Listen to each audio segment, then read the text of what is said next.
Welcome to Football Scientific. It's a busy Saturday of spring football. Last night we had great games in the UFL and the IFL. Tonight we have an action-packed right currently in the UFL. Memphis Showboats and Houston Roughnecks are playing right now to determine who's going to be moving up the ladder in the UFL conference. Tonight we have a full boat of IFL games and NAL games. But first, I just want to do a quick check-in right now, kind of a Friday night check-in on Saturday to see how the games went in the UFL and the IFL last night, because they were some awesome games. If you love football, these were awesome games. If you're a casual fan, it was probably boring, honestly. So, in the UFL, the Arlington Renegades traveled to the Birmingham Stallions. The Arlington Renegades had come into this game. They had won 2 games in a row. They beat the Brahmas. Yikes. But they also beat the Roughnecks, okay? They struggled against the Roughnecks. So who was the real Arlington Renegades? Or the team that blew up the Brahmas or struggled against the Roughnecks? Birmingham Stallions in a very similar format. They lost to the DC Defenders. They got dominated by DC Defenders. That defense was crazy.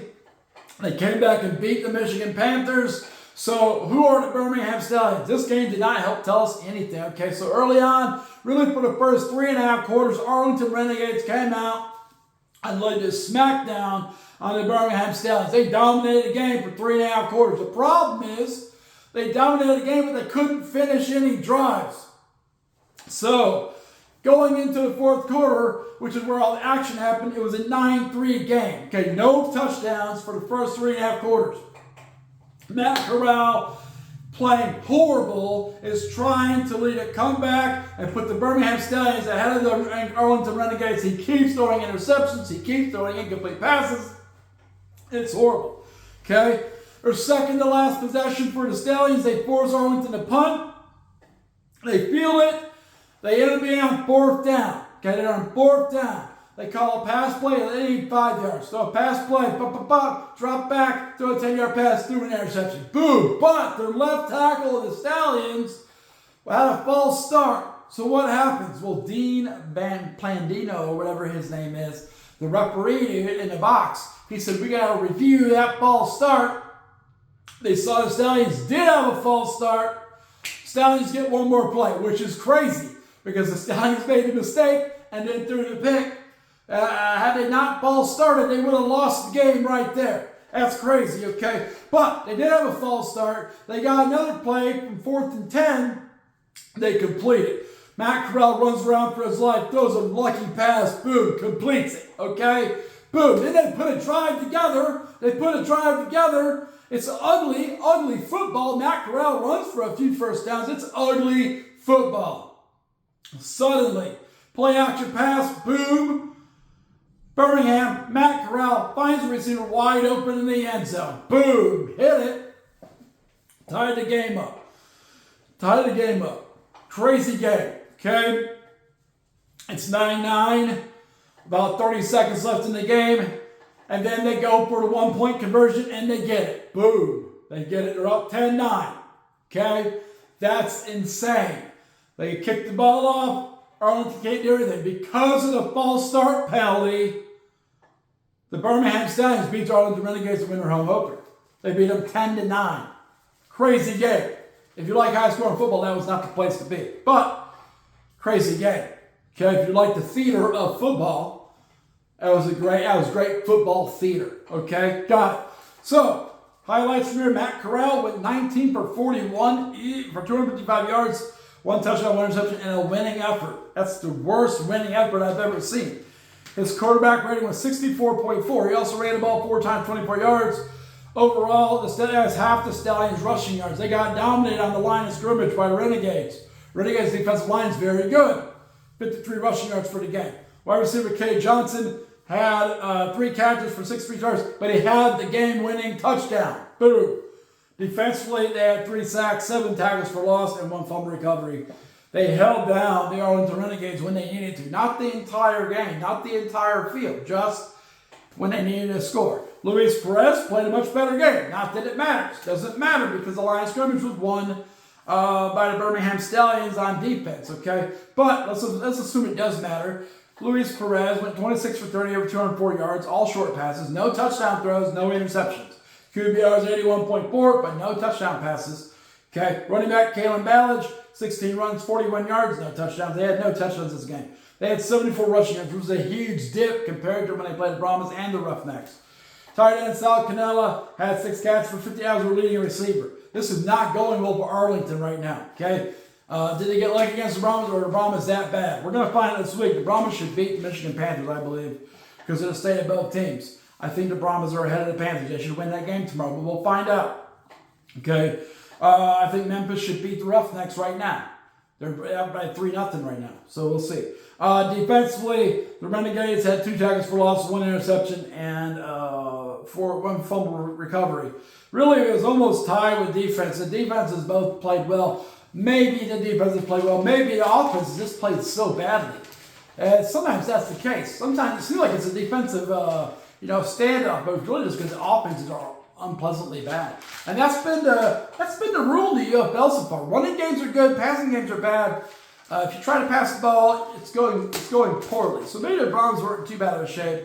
They just need to play a lot better defense, okay? A few adjustments along the way. Remember tomorrow night, DC Defenders, St. Louis Battlehawks 2-0. They battled for the first place in XFL Conference early on here. As expected, the St. Louis Battlehawks have re-signed receiver Jerome Cap. Remember they cut Wigoltz or whatever, so they could bring Jerome Cap back to them. And they have their emergency quarterback is Trey Self now. He signed yesterday. Okay, boom. In the IFL, the opposite of the UFL, it was the IFL last night. Last night in the Eastern Conference, we saw the Tulsa Oilers, who were 1-1, traveled to the Green Bay Blizzard, who are they were 1-2, but they had played 3 close games. They lost 2 of those close games. They should have beat the Rattlers. Rattlers came back and beat them, okay? This game was crazy, okay? TJ Edwards for Tulsa, he went 14 for 19 for 134 yards, 6 touchdown passes. He added 22 runs for 110 yards and 3 touchdowns. That's 9 touchdowns for TJ Edwards, okay? He had some running game from Hassan Rogers.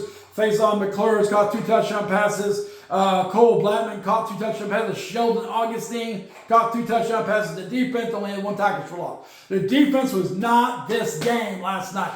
Tulsa came out and put on an offensive show until the last 2 possessions. I'll go back to that in a second. Green Bay, Max Myler, he went 18 for 23, 183 yards, 4 touchdowns, no interceptions. A really good game by him. 8 runs, 38 yards, 3 touchdowns. They had running back Kamani Clark, who added 3 more touchdowns on the ground. That's 9, and that's a ton of touchdowns again. 8 touchdowns. Okay. They went through, got it on defense. They had 3 tackles for loss, 2 sacks, and they had 1 block kick. The block kick was huge, and also what was huge, the last 3 possessions for the Tulsa Oilers were marred by snap exchanges. TJ Edwards took his eye off the ball. The snap looked good to me. Took his eye off the ball and fumbled the snap on their last possession to try and win the game in regulation. They had a chance until he fumbled the snap and took a 12-yard loss, and they had nothing they can do except kill the clock and get to overtime. Green Bay Blizzard didn't play awesome. They played no defense. Tulsa Oilers, supposed to have a great defense, played no defense. Okay? Green Bay, you could say their defense got a few stops in the end, but really the Tulsa Oilers stopped it. TJ Edwards just took his eye off the ball. In overtime, Tulsa gets the ball first. It's kind of like college overtime. They both get a possession that goes back and forth. TJ Edwards moves the ball down the field, and guess what he does? Fumbles the snap. Game, and then the possession's over. Green Bay Blizzard come back. Max Myler puts the ball in someone's hands. Nice throw. And then he runs the ball into the end zone on his own. It looked like he was unsure. He was scramble. He ended up being a bubble where there was no one around him. No defenders, no offenses. Just run it in. He almost threw it, but he ran it in, scored the winning touchdown. Green Bay Blizzard won 74-68. That's a huge win for the Green Bay Blizzard. They're 2-2 now, and that knocks Tulsa down to 1-2. They lost 2 in a row. Okay, 2 in a row. Green Bay gets a huge home win. That was a crazy game. Okay. Another crazy game last night in IFL. The San Diego Strike Force, who were 0-2, traveled to the Vegas Nighthawks, who are 1-1. Many people view the Vegas Nighthawks as being one of the most talented teams in the IFL. What does that matter? None. It doesn't matter any. San Diego Strike Force came out. They lost to Vegas a couple weeks ago. They got ahead of Vegas, and then they blew a lead, and Vegas won the game 48-41. Okay, this time around, quarterback Nate Davis for San Diego throws 20 for 26, goes 20 for 26 passes, 172 yards, 3 touchdowns, 1 interception. Okay, Trayvon King is a running back. It's 1 touchdown for them, running touchdown. They move the ball. They get the ball, their weapons. John Maldonado got added during the week, gets a touchdown. The defense gets 1 sack and 2 interceptions. That's huge. 2 interception takeaways are huge in the IFL. On the Vegas Nighthawks side, quarterback Jerome Johnson went 14 for 24. That's not a great night. He missed a lot of passes.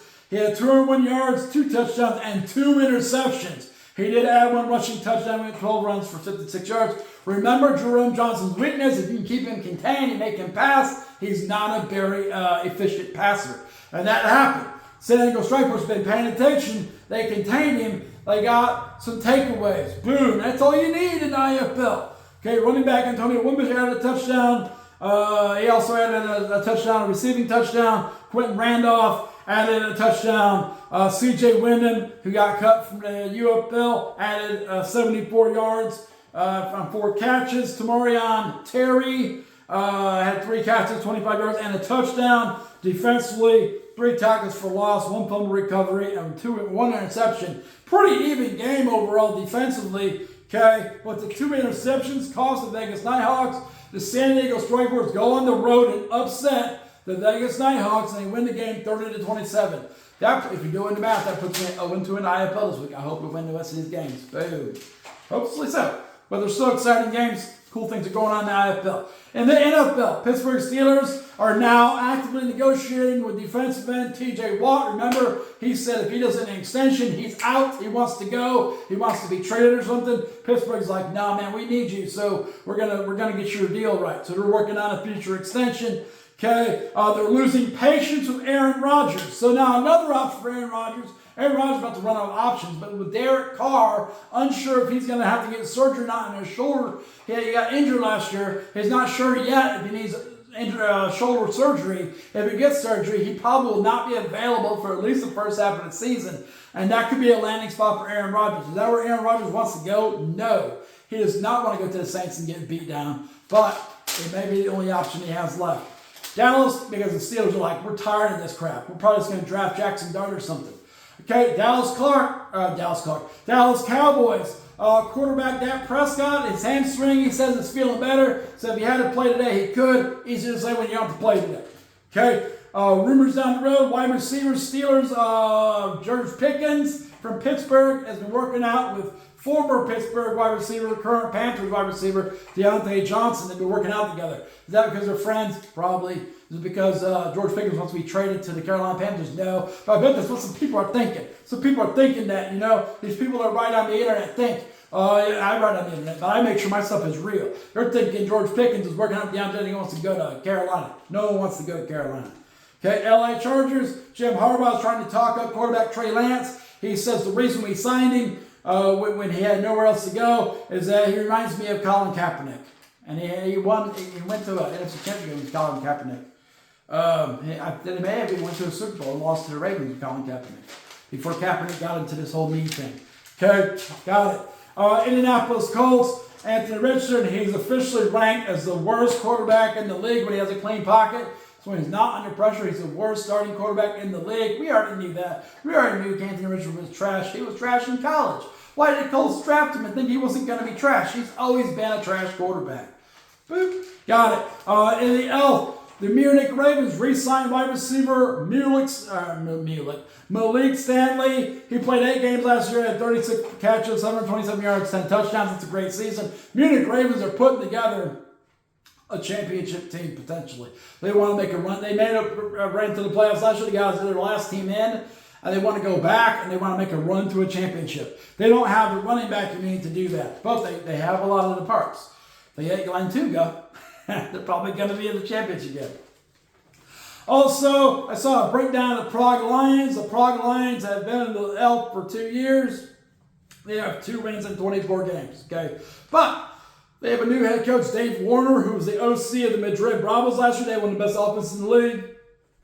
He's now the head coach of the Prague Lions in the Czech Republic. Okay. Also, Willie Patterson, who was the best receiver for the Madrid Bravos, is now going to play for the Prague Lions. He played in 2023 for the Rhine Fire, won a league championship, played for the Madrid Bravos last year with the playoffs.